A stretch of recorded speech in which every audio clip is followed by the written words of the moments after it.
What is up, everybody? It is your boy Khalil and XP back at it again with another video, and today we are doing a reasons why video. Now the topic is reasons why retro games are better than modern games. This is an idea that I've basically been thinking about for a while, considering there's little to no games that I'm eager to getting this around this console generation of the PlayStation 5 and Xbox Series S and X. So I figured, why not make this type of video to exactly show off the reasons why I may not be so interested in getting modern games as opposed to the retro games.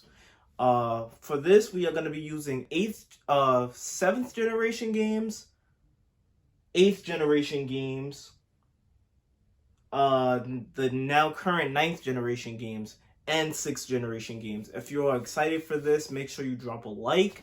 And without further ado, let's get into reason number one. Reason number one why retro games are better than the modern day games is because there's no DLC.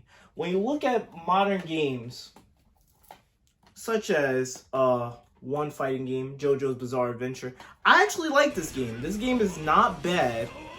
But this does have a glaring problem of, as far as the fighting game is concerned, it's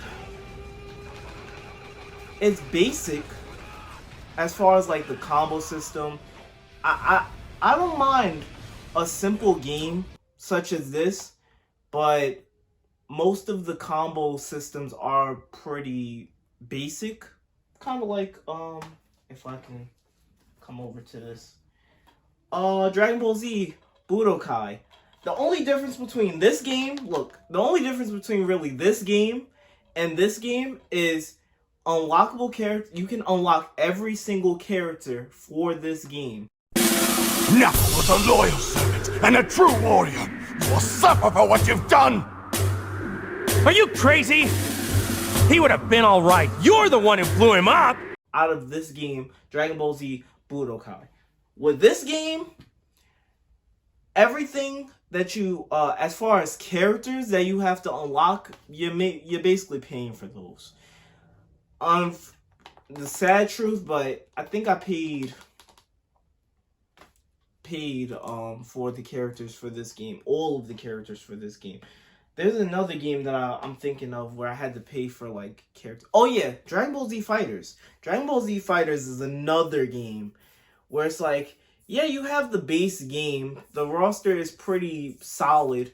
But if you want to add more characters for your game, you're going to have to shell out like a couple of $10 to $20 here and there just to get every single character, which it adds up. It adds up.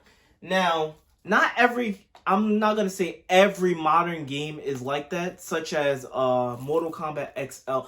Actually, Mortal Kombat XL is the finished version of Mortal Kombat X. If you played the base game of Mortal Kombat X, you know that basically it comes with the base roster. But if you wanted the DLC characters, you would have to pay for the DLC characters. Luckily for this version is the complete version of the game. Not everything is the only thing you have to do for this game, for things that are not DLC, you would have to go into King of the Ring.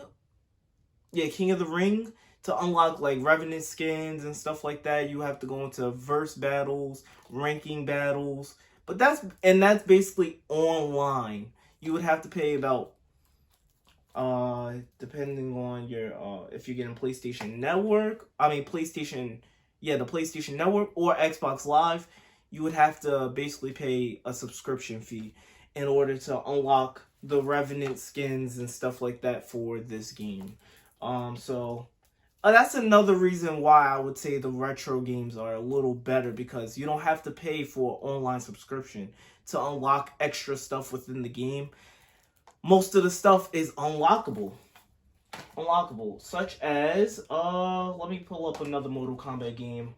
Mortal Kombat Deadly Alliance. Now this game is very grindy. There, they confronted Earth's mightiest warrior and champion of Mortal Kombat, Liu Kang. There are easier ways of how to get stuff within this game. You just have to look up cheat codes and things like that, and it guides you a little bit better. So I feel like that's another glaring difference between this game, Mortal Kombat A Deadly Alliance, and this game, Mortal Kombat XL, is you don't have cheat codes for this game to like help you. I mean, you have gaming guides to help you through it, but like this game doesn't have cheat codes. This one does though. So another thing that basically another reason why Mortal Kombat, as far as like the modern versus retro, I would say the retro is a little better on stuff like that. Another thing that I think I talked about this in the previous video that I did with where I said has DLC ruined modern gaming and stuff like that. I still have to make a video for that, but I probably will make a video pretty soon on that. But this Call of Duty Ghosts. Now, let's look at the state of Call of Duty Ghosts. You pick up a game. Okay, you get a game for like $20, $30. You open the game. You're like, oh snap, it's so cool. I get the game. The base game. But what is that? I'm looking at this pamphlet and it says Call of Duty Season Pass for 4 DLC packs, save $10. So that means I bought half of a game, essentially. I just bought half of a game, which is another reason why the modern games just, they don't do it like these games where it's just like everything's unlockable. Even this game.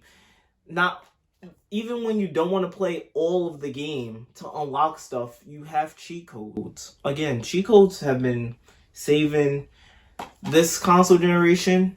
Not all the time, but like it helps. Cheat codes. Something that this modern generation is just lacking.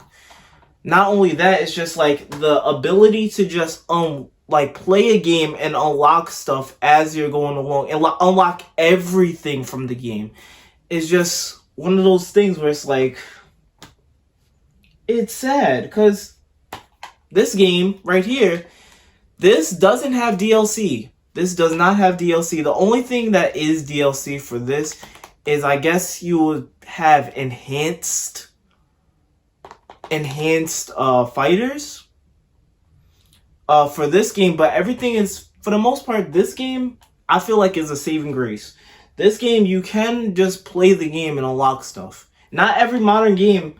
I wish they would just go back to practices where you would just unlock stuff throughout the game and you wouldn't have to buy things. Like they wouldn't nickel and dime you for every single thing that's in the game. If it's meant for the game, then just have it in the base game. If you're gonna just make DLC for it, why even include it?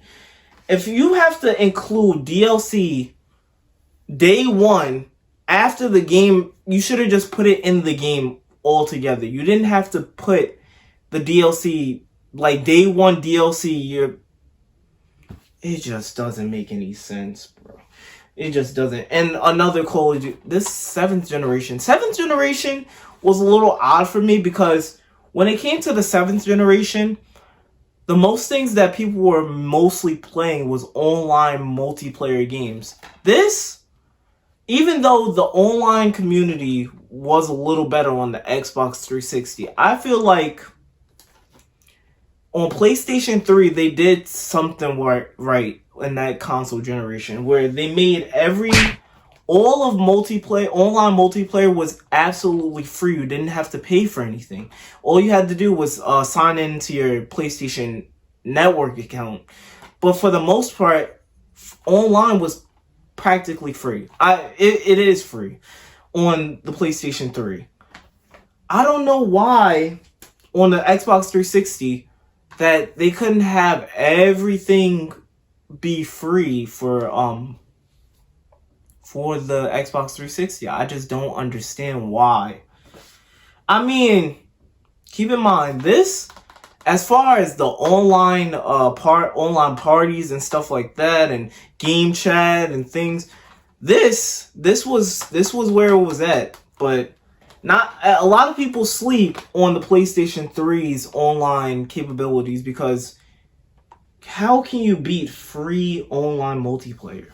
That's something that I feel as we're heading towards the ninth, close going on to the 10th generation of games. We shouldn't be still talking about PlayStation Network subscription fees and Xbox Live services and things like that. That stuff should be free at this point. The next generation should do something different from all previous generations.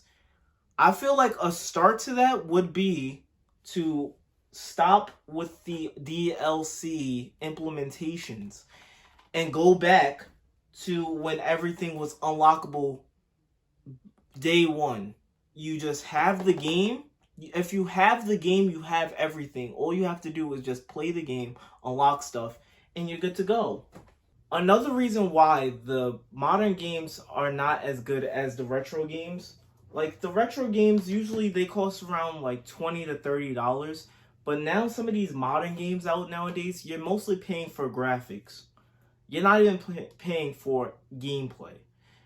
At this point, there's some games that are out there that cost about $70 to $80. Well, no, let me take that back. $60 to $70. I would lean more towards $70, and that's mainly the reason why I haven't been so eager to grab a new game, because that $70 price tag is something that I have to keep in mind. And that goes into me having to review games, and that might be another reason why a lot of other people might be in the same boat as me, where they have to review a game heavily before they even consider putting down any form of money for that game, because if the only thing you have looking forward to is just the graphics of a game, that's not going to be the selling point. That's not going to be enough of a reason for me to purchase a game. The gameplay has to be there in order for me to actually be like, okay, I'll actually buy this game because I know what I'm getting myself into, because I've reviewed the game. I like some of the gameplay, the style, the moves, like the mechanics and stuff like that. I will pick it up. But some of these retro games, like Madden 08, like NBA Street Volume 2, like even this game. This game is basically, you're mainly playing this game for story, and sometimes it's not always about the graphics. The graphics are nice to look at, but that's not everything. The retro games, some of them did have very good graphics on them, but that's not the case for all of them. And even though that wasn't the case for all of them, there's still great games to play.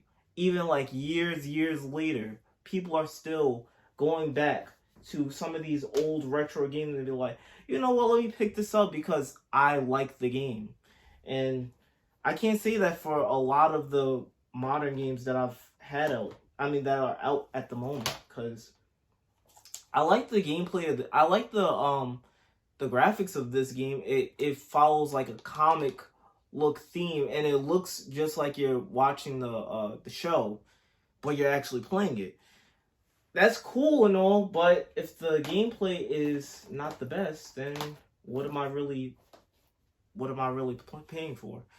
I'm just paying to look at something that it's high quality, and that's another reason why I feel like the retro games are just a slight bit better than the modern games, is because it wasn't always about graphics. It was just about having fun playing the game. It was just a fun factor. The fun factor in retro games compared to modern games is like very high above the modern games, and it's sad. It's just like, what are we doing here? You see these talks about the PlayStation 5 Pro and things like that. Like, oh, it's gonna be graphically more graphically accessible for the developers to make games and stuff. It's like, okay, that's cool. You can make a graphically good looking game, but if the gameplay is nothing to talk about, then no one's gonna buy it. Some game developers choose graphics over just about everything in the game, and it's like, no, that's not it.